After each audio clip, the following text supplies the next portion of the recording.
Alors, ce qui se passe, c'est que nous, on va vouloir créer une partie back-office au sein de notre application React. Comme je vous l'ai dit, on utilise Strapi qui est déjà un headless CMS qui permet d'avoir un back-office. Là, c'est, comme je vous l'ai dit, à titre pédagogique, et ça n'a pas vraiment de sens de faire ça, mais juste pour pratiquer, après, vous pourrez l'appliquer sur n'importe quelle fonctionnalité que vous souhaitez. Donc là, on va avoir une page admin post qui va ressembler à un formulaire qui nous permettra de rajouter des posts. Cette page ne sera accessible que pour les personnes authentifiées. Donc, une personne authentifiée, c'est une personne qui s'est authentifiée via le formulaire de connexion. Elle a reçu un JWT token. À partir du moment où elle a reçu un JWT token, on l'a enregistré au niveau du local storage. Et donc, c'est à partir de ce moment-là où la personne est authentifiée. Donc, pour vérifier si une personne est authentifiée, on va se créer une fonction pour ça, puisqu'à chaque fois qu'on va vouloir faire certaines actions, on va vérifier est-ce que cette personne est authentifiée. Si c'est le cas, on va pouvoir la rediriger vers la page ou pas que l'on souhaite.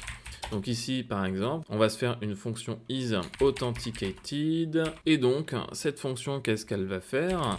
Elle va aller chercher le token. Donc ici, on va se créer une const token. Voilà. Donc elle va aller chercher le token qui se trouve dans le local storage.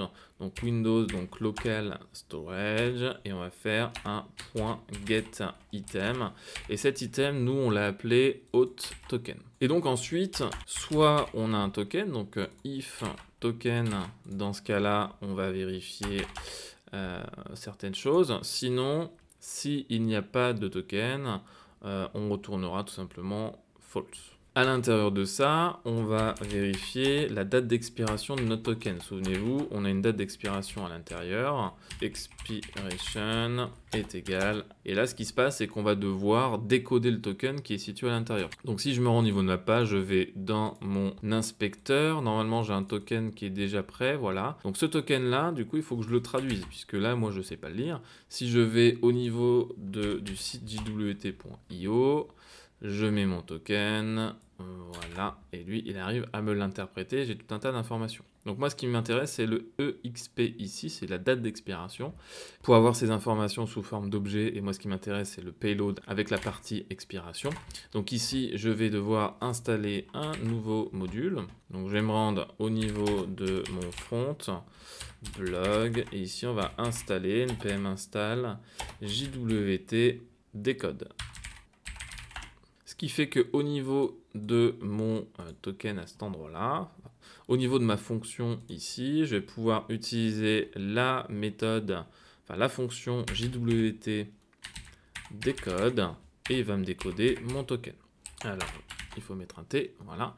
Je vais importer cette fonction, bien sûr. Donc ici, tout en haut, je vais faire un import de JWT decode from JWT decode et on va tester voir que ça nous renvoie ce JWT decode. Donc on n'a qu'à se mettre juste en bas de notre callback au niveau de notre fonction authenticate.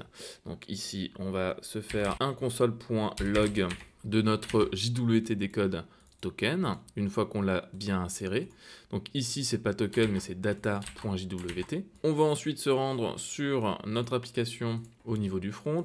Je tape mes identifiants, thomas@test.com et je tape admin. Alors, j'oublie pas le M, voilà, j'appuie sur login et ça me renvoie ici mon token qui a été du coup décrypté. Donc c'est mon payload et j'ai bien ici ma date d'expiration. Donc c'est parfait. Maintenant que j'ai ça, au niveau de ma fonction. Donc j'ai bien ici extrait mon expiration. Donc là, j'ai simplifié ici notre variable et on va voir que ici, on va devoir comparer notre date d'expiration. Donc on va faire un if notre date d'expiration. Si cette date est supérieure à la date actuelle, donc ici, on va faire un new date et on va faire un .getTime. Voilà, donc le truc c'est que ici, cette fonction JS nous renvoie la valeur du temps en millisecondes, donc ce qui n'est pas le cas ici. Donc on va tout simplement multiplier par 1000 et ça fonctionnera. Et donc si c'est le cas, on va retourner la valeur true. On n'oublie pas d'importer cette fonction, enfin en tout cas de l'exporter au niveau ici de notre export default. Et ici, si c'est pas le cas, on va retourner un false. Donc on va tester, voir si ça fonctionne. On va se rendre au niveau de notre fonction authenticate. On va faire un console.log et on va faire appel à notre fonction. Donc ça va aller chercher à l'intérieur de notre local storage, voir si on a le token, etc., etc. Donc on va se rendre sur notre page. Ici, je vais me connecter avec mes identifiants, test.com. Et j'avais dit admin, voilà, j'ai mon console activé, je fais login. Et donc là, j'ai true qui est bien renvoyé. Bon, maintenant, ce que je souhaite, moi, c'est accéder à la page d'administration. Cette page, on l'a ici configurée, elle s'appelle admin post page. Donc cette page admin post page, on n'a pas de route pour le moment. On va se créer une nouvelle route ici. Ça s'appellera /admin. Et donc, on fera appel à notre componente admin post page qui n'est pas importée. Donc ici, on va importer admin post page from et ce sera situé à l'intérieur de page /admin post page. Ce qui fait que si je souhaite accéder à cette page-là, je vais me rendre sur ici la route admin et que j'accède bien à mon component. Alors, moi, ce que j'aimerais bien, c'est accéder à ce component uniquement si je suis connecté. Là, si je me rends dans l'application, que je supprime mon token et que j'actualise, je peux toujours accéder à cette page. Or, moi, ce que je voudrais, c'est vérifier si je suis connecté. Donc, grâce à la fonction is authenticated qu'on a créé. Donc si ça me renvoie true, effectivement, je peux accéder à cette page. Sinon, ce n'est pas le cas. Alors avant de s'occuper de nos routes, ce qui va se passer, c'est que cette information d'être authentifié ou non va influencer toute notre application, puisque ça ne va pas concerner uniquement notre partie ici admin. Donc l'idéal, ce serait d'avoir une variable qui soit commune à l'ensemble de notre application. Donc pour ça, vous savez, on peut par exemple transmettre des props à nos composants, et donc chaque composant enfant va hériter à chaque fois de ces variables. Mais pour que ce soit constamment accessible, on va pouvoir utiliser un autre outil, et ça va être les contextes. Donc ici, on va se rendre au niveau de notre SRC, et on va se créer un nouveau file que l'on va mettre dans un sous-dossier contexte. Donc ici, new folder contexte. À l'intérieur, je vais me créer un new file que je vais appeler hôte context.js, et donc à l'intérieur on va pouvoir réaliser notre classe. Voilà, donc je vais faire un export default de react.createContext, et donc à l'intérieur on va mettre un objet. Cet objet va contenir du coup notre variable qui sera accessible à chaque fois, que l'on va appeler isAuthenticated, par défaut sera égal à false, et ensuite on va avoir ici set isAuthenticated, et donc là on va juste ici présenter ça sous forme de fonction et on enregistre. Maintenant qu'on a créé ça, on va se rendre dans notre app.js et on va entourer tout ce qui va concerner notre contexte. Donc nous en l'occurrence ça va être tout ce qui est ici au niveau de l'app, donc ça va être toute notre application. Donc, je vais revenir à la ligne, je vais importer également mon contexte. Donc ici je vais faire un import de hôte context from du coup notre contexte /hôte context. Ensuite ici je vais faire appel à mon hôte context. Donc je vais mettre ici une majuscule et donc ça va être sous forme comme si on appelait un component, sauf que là je vais mettre un point provider, et donc à l'intérieur je vais fermer mon élément, je vais venir le fermer juste en bas, voilà, et donc à l'intérieur je vais lui renseigner les valeurs qu'il devra accepter. Donc ici ce sera is authenticated, et on aura également notre set is authenticated.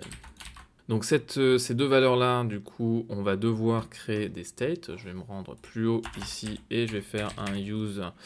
Alors, je vais faire d'abord un const et à l'intérieur, je vais mettre mon is authenticated avec également ma fonction set is authenticated. Et donc ces deux valeurs là, elles vont utiliser donc les states. On va faire un use state et on va donc venir sélectionner donc le hôte API.isAuthenticated. Donc là, en gros, je vais venir à chaque fois sélectionner, faire appel à mon service qui va vérifier au niveau de mon local storage si j'ai bien un token de présent, et dans ce cas-là, ça va déterminer le fait si je suis authentifié ou pas. Ce qui va se passer, c'est que ça va alimenter mes states, et donc mes states vont venir mettre à jour ici mon contexte. Et donc ce contexte sera disponible partout au niveau de mes componentes lorsque ils seront compris entre ces deux balises-là. Et donc chaque composante enfant ici, qui sont dans mes routes, aura accès à ce contexte. Maintenant qu'on a préparé ça, on va se rendre au niveau de notre login. Donc notre login page component, c'est au niveau de page, voilà, login page. Donc là, une fois qu'on s'est authentifié, donc une fois qu'on a créé nos crédentials, etc., ce qu'on aimerait bien, c'est dire à notre contexte que c'est bon, tu es bien authentifié. Donc ici, on va importer notre hôte contexte. From, du coup, on va revenir en arrière, on va aller chercher dans le contexte et on va sélectionner le hôte. On va également avoir besoin du hook use history. Donc ici, use history from React router DOM, ce qui va nous permettre de faire des redirections. Une fois que j'ai ça, je vais donc importer mon hook, donc ici const use history, donc je vais l'appeler juste history, et donc là est égal à use history. Je vais également avoir besoin const de mon set is authenticated, qui va faire appel, du coup, est égal à mon use context. Donc mon use context que je n'ai pas encore importé. Donc là, quand j'appuie sur entrée, ça me l'a automatiquement importé ici.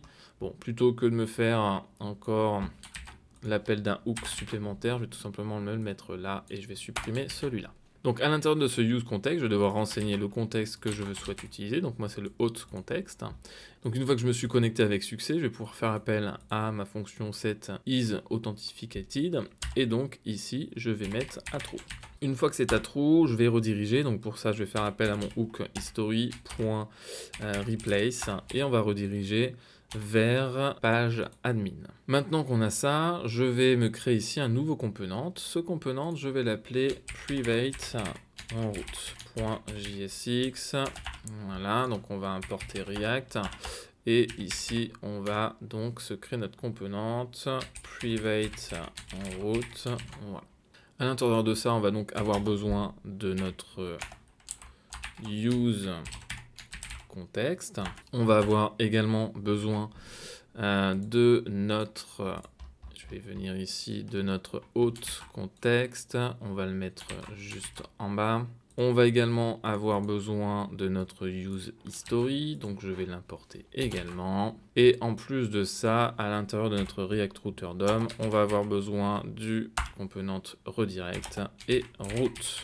Donc ici, à l'intérieur, on va avoir besoin de notre contexte. Donc je vais copier ça. Sauf que là, on va pas faire appel à notre setter, mais on va juste avoir besoin de is authenticated. Donc l'idée, ça va être de return. Alors je vais faire des conditions. Donc si on est en authenticated, dans ce cas-là, lorsqu'on va faire appel à ce component, on va rediriger vers ce qui était demandé. Donc là, si je retourne dans app, ici, on a une route. On lui demande, bah écoute, est-ce que tu veux... Enfin, lorsqu'on a un path admin, tu me fais appel à ce component-là. Donc nous, on va faire la même chose, sauf que ici, on va faire appel à notre private router. On va lui passer, du coup, un path ici et un component qui sera le même. Je vais supprimer cette route-là. Et j'enregistre. Donc là, private router, il n'est pas importé, bien sûr. Si je l'ai bien importé. Sauf que ici, on va l'auto-fermer. Voilà. Je vais me rendre ensuite dans mon private route. Si on est authentifié, on va retourner la route avec comme path le path qu'on va transmettre ici via nos props. Donc on l'a pas encore mis, mais ici je vais mettre donc mon path et mon component. Et donc on va transmettre également le component qui sera égal à notre component. Donc là, il me dit que j'ai une erreur qui n'arrive pas à importer mon private route. Donc c'est apparemment parce qu'il était en JSX, ça a posé problème. Bon, je l'aurais mis en .js. Et donc là, il me dit qu'il y a un souci. Donc c'est normal, c'est juste parce que je ne retourne rien. Donc si par contre, on n'est pas connecté, on va rediriger, donc je vais faire plutôt ici un redirect et on va rediriger, donc c'est un tout vers la page d'accueil. Donc il ne faut pas oublier bien sûr de faire appel à mon return, sinon ça ne fonctionnera pas.